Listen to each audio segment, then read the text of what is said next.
Hello दोस्तों, मैं कृष्णा आप लोग का स्वागत करता हूं कृष्णा टाइम्स पे। जैसे कि आप लोग को पिछले वाली क्लास में बताया गया था, रासायनिक समीकरण को लिखने का नियम को लेकर के आएंगे हम लोग। तो लेकर के आए हैं रासायनिक समीकरण को लिखने का नियम, और रासायनिक समीकरण जितना भी होगा उसको संतुलित करेंगे हम लोग 4 से 5 एग्जाम्पल लेकर के, जो कि एग्जाम में आप लोग का बिल्कुल सीधे सीधे प्रश्न आ जाता है। ठीक है, तो हम लोग लेकर के आए हैं रासायनिक समीकरण लिखने का नियम। रासायनिक समीकरण को लिखने का नियम जो है मुख्य रूप से 4 नियम है। ठीक है, तो पहला नियम हम लोग देखते हैं, एग्जाम्पल सहित देखेंगे। ठीक है, एग्जाम्पल में हम लोग समझेंगे। ठीक, तो अभिक्रिया के अभिकारकों को, पहला क्या है नियम, अभिक्रिया के अभिकारकों को, अभिक्रिया के अभिकारक, ये दो क्या है अभिकारक को संकेतों या अनुसूत्रों के बाईं ओर लिखा जाता है।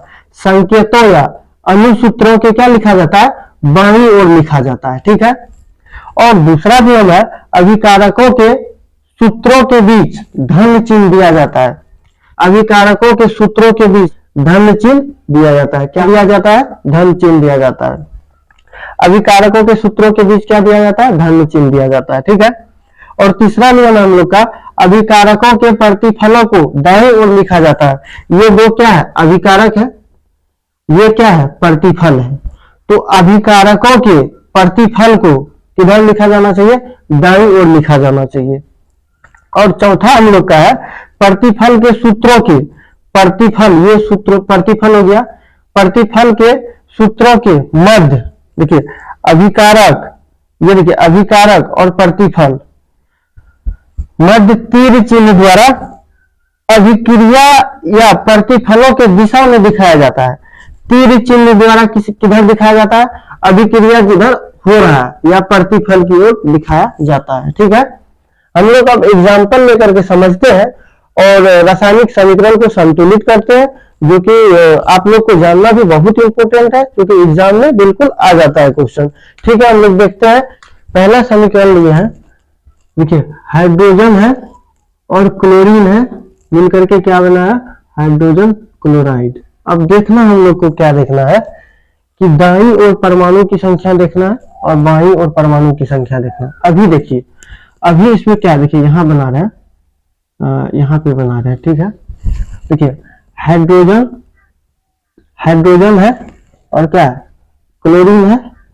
ठीक है, अब पहला केस में हम लोग देखते हैं, पहला केस में कि अभी जो है, अभी हाइड्रोजन के पास कितना परमाणु है, यहाँ पे तो 1 परमाणु है, और क्लोरीन के पास कितना परमाणु है तो 2 परमाणु है।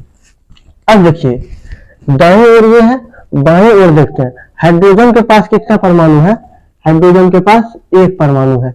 यहां लिख देते हैं दाईं, दाईं, यहां लिख देते हैं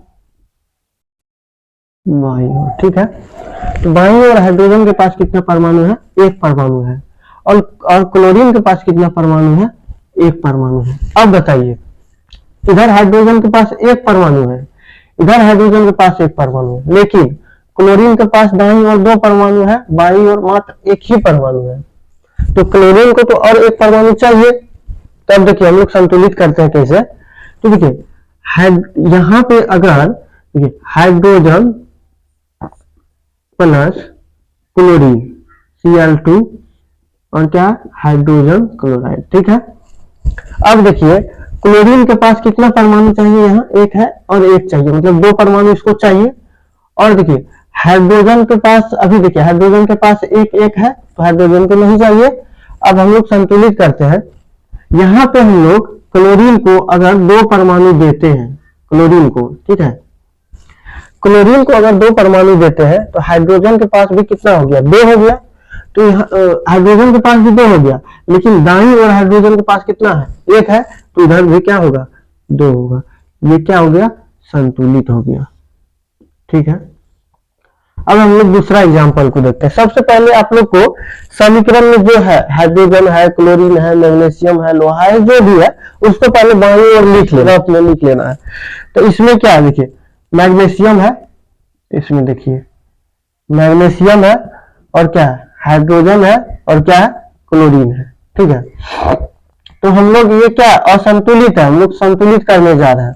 तो दाईं ओर, सबसे पहले दाईं ओर परमाणुओं की संख्या देखेंगे, दाईं ओर, दाईं ओर, और बाईं ओर भी देखना है बाईं ओर।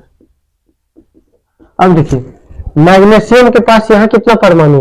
एक परमाणु है मैग्नीशियम का, एक।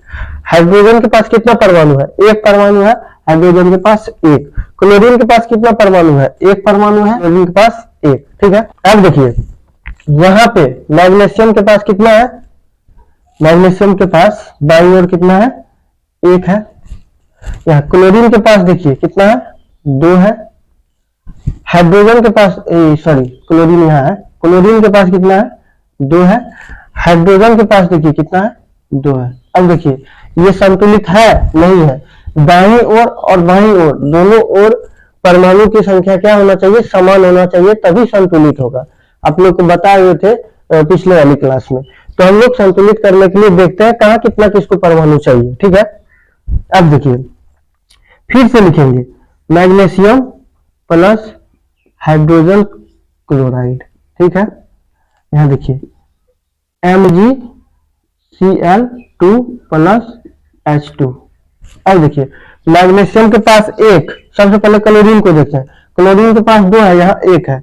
अगर क्लोरीन के पास यहाँ दो है, यहां भी कितना चाहिए इसको? यहाँ भी दो चाहिए, तभी तो संतुलित होगा। तो यहाँ भी कितना दे दिए? दो। अब देखिए क्लोरीन के पास दो आ गया, यहाँ भी क्लोरीन के पास दो आ गया, लेकिन मैग्नीशियम में भी कितना चाहिए अभी, तभी संतुलित होगा। यहाँ देखिए यहाँ तो दो दे दिए, लेकिन मैग्नीशियम अभी नहीं देखना है। क्लोरीन का दो हो गया, यहाँ क्लोरीन का दो हो गया।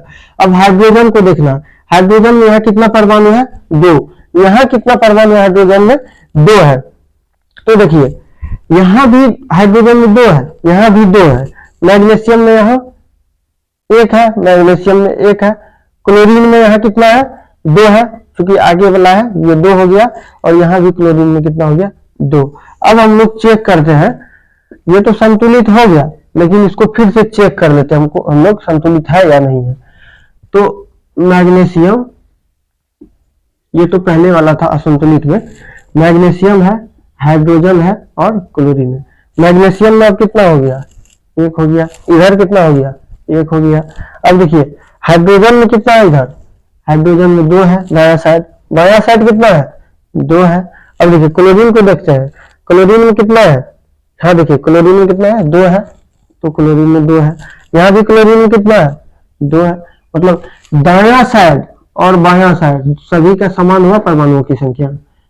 देखिए ये भी समान हो गया, ये भी समान हो गया। तो ये समीकरण क्या हो गया? संतुलित हो गया। अब हम लोग नेक्स्ट देखते हैं। ठीक है। हम लोग देखते हैं समीकरण 3 को। ठीक है। देखिए अब यहाँ लोहा है, हाइड्रोजन है, ऑक्सीजन है। तो सबसे पहले आप लोग को क्या बताया गया? जो भी तत्व है अलग अलग करके इसको हम लिख लेते हैं। ठीक है। यहाँ पे लिखते हैं लोहा है, ठीक, हाइड्रोजन है, ठीक, ऑक्सीजन है, लिख लिए। देखिए इधर आप लोग को नीचे दिखाई नहीं देगा, ठीक है, इसलिए इसको मिटा रहे हैं। इसको मिटा करके ऊपर लिखते हैं। ठीक है, यहां तक तो आप लोग समझ गए होंगे। इसको मिटाने ही दीजिए। देखिए ऊपर से लिखते हैं, तीसरा समीकरण को यहां लिखते हैं Fe plus H2 plus sorry H2O2, उसके बाद क्या है Fe3 है, O4 है प्लस H2 है। अब हम लोग देखते हैं अच्छा तरह से। अब देखिए यहाँ सबसे पहले हम लोग क्या लिखेंगे?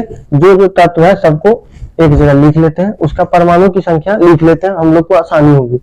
ठीक है, देखिए लोहा है, हाइड्रोजन है, ऑक्सीजन है। पहले दाईं ओर देख लेते हैं परमाणु की संख्या। ये पहले जो लिखा जाता है हम लोग दाईं ओर को लिखते हैं। तो लोहा में कितना है? एक है। हाइड्रोजन में कितना है? दो है। ऑक्सीजन में कितना है? दो है। अब देखिए हम लोग देखते हैं बाईं ओर, लोहा में कितना है? तीन है। हाइड्रोजन में देखिए कितना है? हाइड्रोजन में दो है। ऑक्सीजन में कितना है? ऑक्सीजन में चार है। तो यहाँ देखिए यहाँ पे ऑक्सीजन के पास दो है दाईं ओर, लेकिन बाईं ओर चार है। यहाँ लोहा के पास एक ही है, लोहा के पास बाईं ओर क्या है? तीन है। तो ये संतुलित है हुआ, तो हम लोग संतुलित करते हैं। Fe plus H2O2 Fe3O4 plus H2। अब देखिए यहां लोहा के पास कितना है, 1 है, लेकिन इधर कितना है, 3 है, तो 2 देंगे इधर, 1 ऑलरेडी यहाँ है, तो 2 देंगे, कितना हो जाएगा, यहाँ पे क्या देना होगा, 3। लोहा का काम खत्म हो गया, लोहा में इधर भी 3 हो गया, इधर भी 3 हो गया, ठीक है। अब देखते हैं हम लोग हाइड्रोजन को। हाइड्रोजन में यहाँ कितना है, 2 है। यहाँ अगर हम लोग यहाँ पे अगर 2 देते हैं तो हाइड्रोजन के पास 4 हो गया। देखिए हाइड्रोजन के पास यहाँ 2 है, सॉरी, ठीक है, हाइड्रोजन सही है। हाइड्रोजन के पास इधर भी 2 है, इधर भी 2 है। हम लोग देखते हैं ऑक्सीजन को। ऑक्सीजन के पास कितना है, 2 है, लेकिन ऑक्सीजन के पास इधर कितना है, इधर 4 है। तो हम लोग इधर का समीकरण को संतुलित करने के लिए 2 अगर आगे देते हैं, 2 आगे देते हैं तो क्या हो गया, ऑक्सीजन के पास कितना हो गया, 4 हो गया। 2 ये 2 दूना 4। ऑक्सीजन का तो हो गया, लेकिन हाइड्रोजन का पहले से पूरा था। अब क्या हो गया, अब गड़बड़ा गया। हाइड्रोजन के पास अब कितना हो गया, 4 हो गया। तो अब इधर देखते हैं हम लोग, हाइड्रोजन के पास कितना है, यहाँ 2 है, तो यहाँ पे कितना देना होगा, 2, ठीक है। तो ऑक्सीजन के पास कितना हुआ, अब फिर हम लोग चेक करते हैं। देखिए चेक कर लेते हैं, FeHO, देखिए लोहा, हाइड्रोजन, ऑक्सीजन। यहाँ पे लोहा के पास कितना है, 3 है। यहाँ पे लोहा के पास कितना है, 3 है। यहाँ पे हाइड्रोजन के पास कितना है, 4 है। यहाँ पे हाइड्रोजन के पास कितना है, 4 है। यहाँ पे ऑक्सीजन के पास कितना है, ऑक्सीजन के पास कितना है, 2 दूना 4 है। ये 2 और इधर देखिए ऑक्सीजन के पास कितना है, 4। तो समीकरण क्या हो गया, संतुलित हो गया, ठीक है। इसी तरह आप लोग खंड वाइज में करते हुए लिखते जाइएगा, इधर दाईं और बाईं ओर को लिखते जाइएगा, तो बिल्कुल आसानी होगी आप लोग को, ठीक है। अब हम लोग देखते हैं नेक्स्ट एग्जाम्पल को, ठीक। नेक्स्ट हम लोग का एग्जाम्पल नंबर 4 है, ठीक है। ठीक है, तब तक के लिए धन्यवाद। नेक्स्ट क्लास में हम लोग जो है अगला टॉपिक को पढ़ेंगे, बहुत ही अच्छा टॉपिक है। और ठीक है, तब तक के लिए धन्यवाद आप लोग का। इस चैनल पर बने रहिए आप लोग, और जितना भी मोस्ट VVI क्वेश्चन है आप लोग को मिलता रहेगा सीरीज वाइज। और चैनल को सब्सक्राइब करिएगा, वीडियो को लाइक करिएगा।